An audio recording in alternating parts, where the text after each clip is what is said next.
if it's raining in Manila, hindi kita maririnig. So I'll be waiting in Manila kahit di ka na babalik. Maulan ba sa inyo pag bumubuhos dito?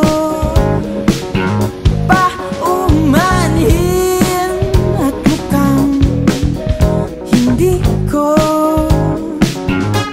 masasabayan ang iyong yapak sa pagngiti at pag-iyak, sa paglipad at pagbagsak ng araw-araw.